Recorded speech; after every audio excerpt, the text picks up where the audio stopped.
Hello friends.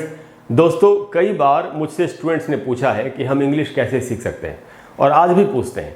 और students ये जानना चाहते हैं कि क्या इंग्लिश सीखने का कोई सीक्वेंस है, कोई क्रम है कि नहीं है, कौन कौन से स्टेप्स फॉलो करने चाहिए। तो दोस्तों, आज मैं आपको यही बताने वाला हूँ कि आप इंग्लिश को कैसे सीख सकते हैं या आपको कैसे उसको सीखना चाहिए।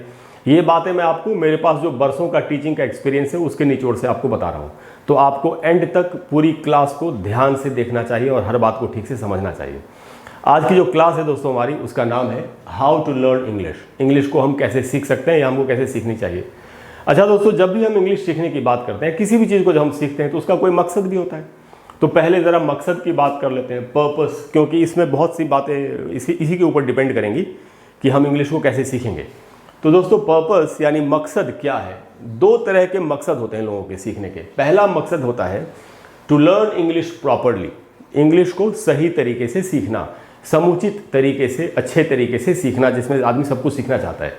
दूसरा मकसद है दोस्तों, दूसरा जो पर्पस है वो है 10 मिनट कॉन्वर्सेशन, कि हमको भाई 10-15 मिनट तक बात करना आ जाए किसी से, हमारे लिए उतना ही काफ़ी है।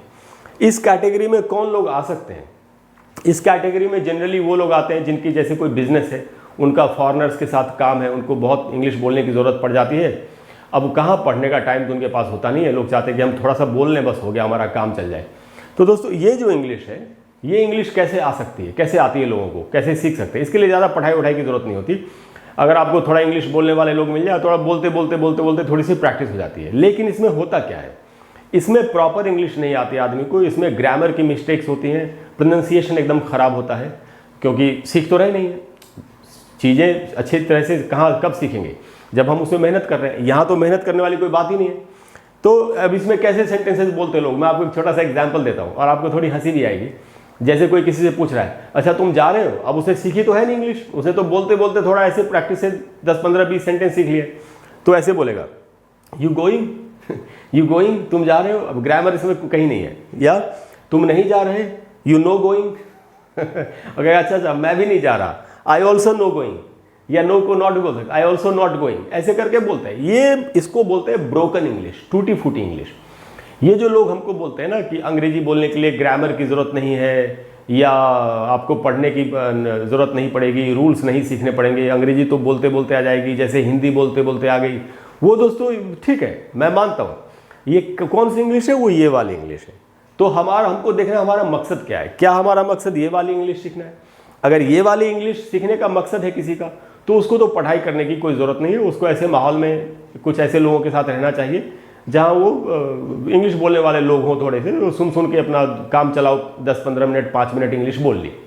तो इनको मैं रखता हूँ साइड में। अब हम आते हैं कि अगर आप चाहते हैं, आप एक स्टूडेंट हैं, आपको एग्ज़ाम देना है, आप उसमें अच्छे से उसको पास करना चाहते हैं, आपको आंसर्स लिखने इंग्लिश में, आपको सेंटेंसेस बनाने आने चाहिए, आप एक मल्टीनेशनल कंपनी में जॉब करना चाहते हैं या कर रहे हैं तो उसमें और अच्छा करना चाहते हैं, आपको यूपीएससी का, आईएएस, आईपीएस का एग्ज़ाम देना है। अब हम उधर आते हैं, बैंक पीओ का एग्ज़ाम देना, उधर आते हैं। तो लाइफ में आगे बढ़ना है, आप चाहते हैं लोग आपको इज्जत की नज़र से देखें, आपकी रिस्पेक्ट करें कि बड़ा एजुकेटेड आदमी है, उसकी तरफ आते हैं। तो उसमें क्या करना पड़ेगा दोस्तों? इसमें ये मेहनत का काम है, ये है मेहनत का रास्ता। ये जो रास्ता था, you going, you know going, no I also know going, इसमें मेहनत नहीं है, ये तो ऐसे ही आ जाएगी आपको। ये वाली जो इंग्लिश है, इसको सीखने के लिए आपको क्या करना चाहिए, अब मैं आपको बताता हूँ असली बात। किसी भी लैंग्वेज को 4 हिस्सों में सीखा जाता है। वो कौन कौन से हिस्से हैं? वो है writing, reading, listening and speaking. आजकल लोग क्या कर रहे हैं, अब बहुत सारे इंस्टीट्यूट वाले लोग या चैनल्स भी है यूट्यूब पर, वो बोलते हैं कि खाली बोलो, स्पीकिंग। वो एक ही हिस्से के बारे में बता रहे हैं, वो ठीक नहीं है। हमको राइटिंग सीखना चाहिए, रीडिंग करना चाहिए, लिसनिंग करना चाहिए और स्पीकिंग भी करना चाहिए। ये चारों हिस्सों में आपको इंग्लिश को सीखना पड़ेगा। अच्छा दोस्तों, दुनिया में जितने भी इंग्लिश के स्टैंडर्ड एग्जाम्स हैं, जैसे आइल्स का एग्जाम है या टॉफल का एग्जाम है, उनमें ये चारों हिस्सों का एग्जाम होता है। तो इसी से आप समझ सकते हैं कि इन चारों हिस्सों को सीखना कितना ज़रूरी है। अच्छा दोस्तों, अब एक एक करके समझेंगे कि ये जो हिस्से हैं, इनमें क्या क्या पढ़ने की ज़रूरत है। राइटिंग कैसे आ सकते हैं? राइटिंग का मतलब क्या हुआ? इंग्लिश में लिखना हमको आना चाहिए कि हम इंग्लिश में किसी भी चीज़ को लिख सकें। अच्छा दोस्तों, जब लिखना आएगा तभी बोल भी सकते हैं, ये बात मैं आपको बता दूँ। मैं ये बोलने वाली बात नहीं कर रहा, ये तो मैंने साइड में कर दिया ना, you going, you know going, उससे हमारा वास्ता नहीं है। अब तो हम बात कर रहे हैं प्रॉपर तरीके से सीखना है, लाइफ में बहुत आगे बढ़ना है आपको इंग्लिश का सहारा लेकर के, तब की बात चल रही है। तो राइटिंग कैसे सही आएगी, इसके लिए क्या होता है दोस्तों, आपको ग्रामर के रूल सीखने पड़ेंगे और आपको सेंटेंस स्ट्रक्चर सीखने पड़ेंगे। एक्चुअली ग्रामर के रूल्स सीख के आपको सेंटेंस स्ट्रक्चर्स भी समझ में आ ही जाएंगे। अब मैंने बोल तो दिया ग्रामर सीख लो, लेकिन ग्रामर सीख तो लो, अब ग्रामर की मोटी किताब है, या टीचर्स भी बता देते हैं ग्रामर सीख लो, और लोग सीखने की कोशिश करते हैं, फिर भी बात नहीं बनती, सेंटेंस बनाना नहीं आता। तो इसका एक सीक्वेंस होना चाहिए, एक क्रम होना चाहिए, यहीं पर है असली बात। और ग्रामर के टॉपिक्स को ऐसे पढ़ना चाहिए कि उनसे हम बोल सकें। अब जैसे अपने यहाँ कैसे पढ़ाते हैं, आज भी लोग ऐसे एग्जाम्पल देते हैं ना ग्रामर में, राम आम खाता है, नहीं सीता बाजार जाती है। अब ये एग्जाम्पल्स ऐसे एग्जाम्पल्स हैं जो हम कभी यूज़ नहीं करने वाले, रियल लाइफ में कभी यूज़ नहीं करने वाले। ऐसे एग्जाम्पल्स लोग पढ़ाते ही क्यों है, मेरी समझ के बाहर है। ऐसे एग्जाम्पल्स बताने नहीं चाहिए। ग्रामर पढ़ाते वक्त लोगों को ऐसे एग्जाम्पल्स बताने चाहिए, ऐसे सेंटेंसेस बताने चाहिए जो सचमुच में इस्तेमाल होते हैं, चाहे वो फॉर्मल इंग्लिश के हो, चाहे वो इनफॉर्मल इंग्लिश के हो, औपचारिक या अनौपचारिक। तो दोस्तों ग्रामर को पढ़ने का जो सीक्वेंस है वो मैं आपको बताता हूँ, और वो आसान है, कोई इतना मुश्किल नहीं है। ग्रामर को पढ़ने का सीक्वेंस, किसी भी ग्रामर की बुक को आप लीजिए, सारी बुक्स अच्छी हैं, मैं किसी ग्रामर की बुक को खराब नहीं कहता। इंडिया में जो सबसे अच्छी बुक आप ग्रामर के मान सकते हैं, जिसके ऊपर थोड़ा विवाद भी हो सकता है, लोग कह सकते हैं कि नहीं ये सबसे अच्छी बुक नहीं है, तो सबसे अच्छी बुक्स में से एक जो बुक है वो है रेन एंड मार्टिन की बुक। तो मैं आपको बता रहा हूँ, तो रेन एंड मार्टिन की बुक्स अगर आप पढ़ेंगे, वो बहुत कमाल की बुक है और आपको बड़ी पकड़ बन जाएगी। तो आपको किसी भी ग्रामर, आप छोड़ो रेन एंड मार्टिन, कोई भी ग्रामर की बुक आप ले सकते हैं। उसमें जो सीक्वेंस, जो भी लेखक हैं उसके, उन्होंने जो सीक्वेंस में बताया है ग्रामर, आपको वो सीक्वेंस वो निकालना चाहिए। इंडेक्स होता है ना, तालिका जो होती है जिसमें कि हर टॉपिक एक के बाद एक को बताते, आपको उसी क्रम में ग्रामर को पढ़ने की कोशिश करनी चाहिए। ग्रामर पढ़ते वक्त अपना नज़रिया भी एक स्टूडेंट को रखना चाहिए कि ये जो टॉपिक है, इसको जो ऐसे समझाया है, ये जो एग्जाम्पल्स हैं, क्या इनसे मैं और इनके ऊपर मैं खुद से भी कोई एग्जाम्पल बना सकता हूँ क्या। तो इस प्रकार से सोचते हुए आपको ग्रामर पढ़ना चाहिए। धीरे धीरे आपकी समझ में आ जाएगा कि अलग अलग टॉपिक्स क्या हैं और सेंटेंसेज आप कैसे बना सकते हैं। इसके अलावा दोस्तों जो सेंटेंस स्ट्रक्चर्स हैं वो ग्रामर के ऊपर आधारित होते हैं पूरे के पूरे। तो आपको सेंटेंसेज वो सोचने चाहिए जो आप असल में यूज़ करते हैं। जैसे, अरे यार मैं शादी में जाना तो चाहता था लेकिन मैं जा नहीं सका। अब ये कैसे बनेगा सेंटेंस, इसके लिए आपको स्ट्रक्चर्स पता होने चाहिए, तभी आप इसको बोल सकते हैं। क्योंकि अगर आप ये सेंटेंस बना पाएंगे, लिख सकते हैं, तभी आप इसको बोल भी सकते हैं। जो मुझे लिखना है नहीं, सेंटेंस बनाने हैं, तो मैं बोलूँगा क्या। तो आपको हर ग्रामर के टॉपिक्स को सीखते हुए सेंटेंस के स्ट्रक्चर्स को सीखना पड़ेगा। हर वो सेंटेंस स्ट्रक्चर आपको सीखना चाहिए जो आप बोलना चाहते हैं।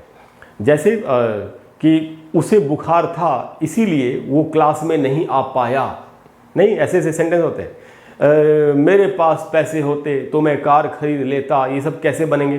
तो आपको ये यहाँ से पता, ग्रामर पढ़ के आपको ये पता चलेगा कि ये सेंटेंसेस क्या होते हैं, कौन सा सेंटेंस कंडीशनल है, कौन सा नहीं है, किस क्लॉज में कौन सा रूल लगता है, जो टेंसेज होते हैं उनके स्ट्रक्चर्स क्या होते हैं, उनके यूजेस क्या होते हैं, क्या फ्यूचर को बताने के लिए फ्यूचर टेंस ही इस्तेमाल करना पड़ेगा कि प्रेजेंट टेंस को भी इस्तेमाल करके फ्यूचर को भी बता सकते हैं।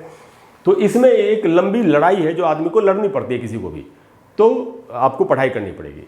तो ये तो था। अच्छा, इसको ठीक से करने से आपकी राइटिंग बहुत अच्छी हो जाएगी। उसके बाद क्या है दोस्तों, आता है रीडिंग। रीडिंग में क्या क्या हमको करना चाहिए। शुरू में अगर किसी की इंग्लिश वीक है तो उसको कोई भी न्यूज़पेपर ले लिया, कोई भी बुक ले ली और उसको एक पेज रीडिंग उसको रोज़ करनी चाहिए, डेली करनी चाहिए। शुरू में आपको लगेगा कि इसका कोई फ़ायदा ही नहीं हो रहा। जैसे मैंने लिखा है यहाँ पर, एनी बुक, कोई भी बुक आप ले लीजिए इंग्लिश में लिखी हुई, और आपको उसको पढ़ना चाहिए। शॉर्ट स्टोरीज से आप स्टार्ट कर सकते हैं, छोटी छोटी कहानियाँ जो होती हैं उनसे आप स्टार्ट कर सकते हैं। क्योंकि शुरू में पेशेंस नहीं होता स्टूडेंट के अंदर, और इतनी मोटी किताब कैसे पढूं, तो थोड़ा थोड़ा पढ़ने की आदत डाल सकते हैं। तो शॉर्ट स्टोरी, आप कॉमिक बुक्स और भी छोटी होती हैं, अच्छा उनको पढ़ के मज़ा भी आता है, लेकिन जो इंडिया में छपी है इंडियन इंग्लिश में, वो नहीं पढ़नी चाहिए। अगर आपको प्रॉपर इंग्लिश सीखनी है, एक कॉमिक बुक का नाम लिख दिया मैंने, आर्ची। बेसिकली ये इंग्लैंड में छपता है और इसमें प्योरली स्पोकन इंग्लिश होती है। टीनेजर्स हैं आर्ची में। आर्ची खुद एक टीनेजर है जिसकी कहानी उसमें बताते हैं। उसकी गर्लफ्रेंड्स हैं वेरोनिका एंड बेटी, तो कैसे वो डेली लाइफ में इंटरेक्शन करते हैं, बातचीत करते हैं। तो उधर से आपको बहुत कुछ सीखने को मिलेगा। तो आर्ची कॉमिक्स आपको खरीदनी चाहिए और आपको ये भी आप पढ़ सकते हैं। अच्छा दोस्तों, रीडिंग में और क्या चीज़ करनी है। जैसे ही आप रीडिंग करना स्टार्ट करेंगे तो आपके सामने ऐसे वर्ड्स आने शुरू हो जाएंगे जिनकी मीनिंग आपको नहीं आती है। अब बहुत लोग क्या करते हैं, वहीं पर हिम्मत हार जाते हैं कि इसमें तो ऐसी मीनिंग है, मुझे तो आता ही नहीं है तो मैं तो छोड़ दूंगा। अच्छा दोस्तों, कोई चीज़ नहीं आती है हमको तो क्या उसको छोड़ देना सही है? नहीं, हमको क्या करना चाहिए, हमको एक डिक्शनरी लेके बैठना चाहिए, इंग्लिश टू इंग्लिश डिक्शनरी या इंग्लिश टू हिंदी, जो भी आपको जिसमें सुविधा होती हो। इंग्लिश टू इंग्लिश ज़्यादा अच्छी होती है वैसे। तो आपको जिस भी वर्ड की मीनिंग नहीं आती है वो आपको हाथ के हाथ देखना चाहिए। तो आपके मन में आएगा कि इसमें तो बहुत टाइम लगेगा। तो दोस्तों टाइम तो लगेगा ही। दुनिया में कोई भी अच्छी चीज़ आसानी से मिलती है क्या? जो चीज़ बहुत आसानी से मिल जाए, ज़्यादातर, मैं हमेशा की बात नहीं कर रहा, बट ज़्यादातर उसमें कोई वैल्यू नहीं होती। और जो चीज़ बड़ी मुश्किल से हासिल होती है उसमें बहुत वैल्यू होती है। आप एक लैंग्वेज को प्रॉपरली सीखना चाहते हैं, आपको बहुत मेहनत करनी पड़ेगी। मैं कभी झूठ बात स्टूडेंट्स को नहीं बताता, गुमराह नहीं करता। 10 मिनट में इंग्लिश सीख लो, 3 महीने का कोर्स 10 मिनट में कर लो, ऐसा कभी संभव है क्या? कोई जादू की छड़ी है क्या कि कोई 3 महीने का कोर्स 10 मिनट में करा देगा? ये वाली ट्रिक सीख लो, ये मैथमेटिक्स है कि इसमें कोई ट्रिक होगी? दोस्तों इसमें कोई ट्रिक नहीं है, मैं आपको क्लियरली बता देता हूँ। इसमें कोई ट्रिक नहीं है, कोई शॉर्टकट नहीं है। लाइफ में किसी भी चीज़ का कोई शॉर्टकट नहीं होता। लोग हमको बरगलाते हैं, अमेजॉन पर, फ्लिपकार्ट में आपने देखा होगा, 2 के साथ 1 फ्री, इतना डिस्काउंट। कोई डिस्काउंट नहीं होता, कुछ फ्री नहीं होता। There is no free lunch. दुनिया में फ्री में लंच मिलता है कहीं? खाना फ्री में कोई चीज़ नहीं मिलती। वो तो उनको प्रमोशन करना है, वो हमको गुमराह करते हैं, हमको भटकाते हैं। प्राइस उतनी होती है, वो हमको बढ़ी हुई प्राइस में दिखा देते हैं कि हम आपको 50% का डिस्काउंट दे रहे हैं। यानी 200 रुपये की चीज़ जो है उसको 300 रुपये उसका प्राइस दिखा दिया, और हमको बोले कि आप बोल रहे हैं कि हम 200 रुपये में दे रहे हैं आपको। ये सब ट्रिक्स हैं, टेक्निक्स हैं अपना सामान बेचने की, अपना प्रोडक्ट बेचने की, अपना नाम बेचने की, अपनी सर्विस को बेचने की। जो आदमी हमको 2 के साथ 1 फ्री में दे रहा है, वो अचानक इतना दयावान कैसे हो गया कि उसने फ्री में हमको देने का डिसाइड कर लिया? या क्या वो आदमी संन्यास लेके पहाड़ पर, जंगल में, गुफा में जा रहा है कि हमको फ्री में दे रहा है? कुछ भी फ्री नहीं है। इसीलिए 3 महीने का कोर्स, 6 महीने का कोर्स, 1 साल का कोर्स एक दिन में कोई नहीं कर सकता। ये सब झूठ है। इस झूठ प्रपंच से बचना चाहिए। तो मैं आपको क्या बता रहा हूँ कि आपको एक डिक्शनरी लेके बैठना पड़ेगा, और जिस वर्ड की मीनिंग आपको नहीं आती हो आपको वो मीनिंग देखनी चाहिए। फिर डिक्शनरी में ये भी लिखा होता है, मैंने इस पर भी क्लास दी हुई है, डिक्शनरी में ये भी लिखा होता है कि कौन सा वर्ड नाउन है कि नहीं। अच्छा, इधर ग्रामर से आपको पता चल जाएगा नाउन क्या होता है, एडजेक्टिव क्या होता है, वर्ब क्या होता है, एडवर्ब क्या होता है, प्रीपोजिशन क्या होता है, इनको सेंटेंस में कैसे यूज़ करते हैं, उसी हिसाब से आपको उसको सेंटेंस में यूज़ करना आ जाएगा। और इधर जब आप वोकैबुलरी सीख रहे हैं तो आप उसको भली भांति अच्छी तरह से यूज़ भी कर पाएंगे। अच्छा दोस्तों, इससे फ़ायदा क्या होगा कि आपको बहुत सारे वर्ड्स ज़िंदगी भर के लिए याद हो जाएंगे। शुरू में दिक्कत होगी। शुरू में क्या होगा, आपने एक वर्ड की मीनिंग देखी, आप वो मीनिंग भूल सकते हैं। आप अगले दिन हो सकता है वही वर्ड सामने आ जाए, तो हो सकता है आपको वो मीनिंग याद नहीं रहेगी। तो झुंझलाहट भी होती है कि अरे यार कल ही तो देखा था, आज मैं फिर भूल गया, मुझसे नहीं होगा। नहीं, वहाँ पर हिम्मत नहीं हारनी है और आपको दोबारा से उस वर्ड की मीनिंग देखनी है। ऐसे जब आप किसी वर्ड की मीनिंग 3-4 बार देख लेंगे, एक ही वर्ड की मीनिंग, तो फिर जो वो आपको याद होगा वो ज़िंदगी भर के लिए याद हो जाएगा। यही सीक्रेट है दोस्तों, कोई शॉर्टकट नहीं है। उसी कांटों भरी राह पे चलना पड़ेगा इंग्लिश अगर सीखनी है तो, है ना। कोई ट्रिक और कोई भी शॉर्टकट नहीं है। There is no shortcut to anything in life. Life में किसी चीज़ का शॉर्टकट नहीं है। अच्छा दोस्तों, तो ये तो था रीडिंग के बारे में। तो जितनी ज़्यादा रीडिंग कर सकते हैं हमको करनी चाहिए। इससे इंग्लिश बोलने की भी आदत पड़ती है, जीभ को इंग्लिश बोलने की आदत पड़ती है। आप ऊंची आवाज़ में एक पेज ले लिया, ज़ोर ज़ोर से पढ़ रहे हैं, जिस वर्ड की मीनिंग नहीं आती उसको डिक्शनरी में देख रहे हैं, धीरे धीरे आपकी प्रोग्रेस होने लग जाएगी, आपका कमांड बनने लग जाएगा इंग्लिश के ऊपर, आपको महारत हासिल होने लग जाएगी। अब दोस्तों आते हैं लिसनिंग पर। लिसनिंग, सुन के भी बहुत अंग्रेजी सीखी जा सकती है, लेकिन उसका फायदा कब होगा, जब आप ये चीज़ें भी कर रहे हैं। अगर कोई राइटिंग रीडिंग नहीं कर रहा, खाली लिसनिंग करके सीखना चाहता है, तो वो ये वाली इंग्लिश सीख सकता है। You going, you know going, I also know going. ये तो कचरा है, ये तो बेकार है, ये बेकार की इंग्लिश है, इसको सीखने का कोई फायदा नहीं है। ये उन लोगों के लिए है जो थोड़ा ऐसे शॉप वॉप में अपना काम चलाना चाहते हैं, उनके लिए। तो दोस्तों लिसनिंग कैसे होगी, तो दूसरे लोगों को सुन के, जो अच्छे पढ़े लिखे लोग हैं वो कैसे इंग्लिश बोल रहे हैं, आपको कई बार नया वर्ड सुनने को मिलेगा। जैसे नया वर्ड सुनने को मिला, आपने मन ही मन उसको याद कर लिया, और पहला मौका मिलते ही डिक्शनरी निकाल के या जैसे भी हो आपने उस वर्ड की मीनिंग देखी क्या है, तो इससे आपको बड़ा फायदा होगा। आपको दोस्तों गाने सुनने चाहिए, सॉन्ग्स दोस्तों जादू करते हैं, जादू। सॉन्ग्स में क्या होता है कि आपको रियल इंग्लिश का पता चलेगा, या सॉन्ग्स में सिंबॉलिक इंग्लिश का इस्तेमाल होता है, प्रतीकात्मक, यानी सिंगर जो बात कह रहा है उसके पीछे कोई और बात छुपी होगी, तो धीरे धीरे आपको इसकी समझ होने लग जाएगी। और सॉन्ग से डबल फायदा है, एक तो लिसनिंग का फायदा है, आपको प्रोनाउंसिएशन का भी पता चलेगा, अंदाजा लगने लग जाएगा, और अगर आप प्रोनाउंसिएशन के रूल्स भी सीख रहे हैं तो डबल फायदा होगा और नए नए वर्ड सीखने को मिलेंगे। इसके अलावा जो अंग्रेज लोग हैं वो कैसे सोचते हैं, उनका कल्चर क्या है, इसका भी बड़ा आइडिया लग जाता है सॉन्ग से। तो सॉन्ग्स तो बिल्कुल रामबाण है। तो आपको क्या करना चाहिए, कोई भी सॉन्ग निकाल के अपने सामने रखना चाहिए, उसकी जो लिरिक्स है यानी उसके जो वर्ड्स हैं उनकी मीनिंग पहले डिक्शनरी में देख के पूरे सॉन्ग की मीनिंग समझ लेनी चाहिए। फिर वो गाना सुनना चाहिए, एक बार दो बार आपने सुना, तीसरी चौथी बार आप साथ में गा भी सकते हैं। इससे आपका बहुत ज़्यादा फायदा होगा। आप करके देखिए, मैं आपको बता रहा हूँ, मैं आपको जितनी बातें बता रहा हूँ सब एक्सपीरियंस बता रहा हूँ। मैं किसी बुक में मैंने ये बातें नहीं पढ़ी, मैं ये कर चुका हूँ सारी चीज़ें, तब आपको बता रहा हूँ। उसके बाद दोस्तों फिल्म्स आपको देखनी चाहिए। यूट्यूब पर देख सकते हैं, सिनेमा हॉल में जाके देख सकते हैं।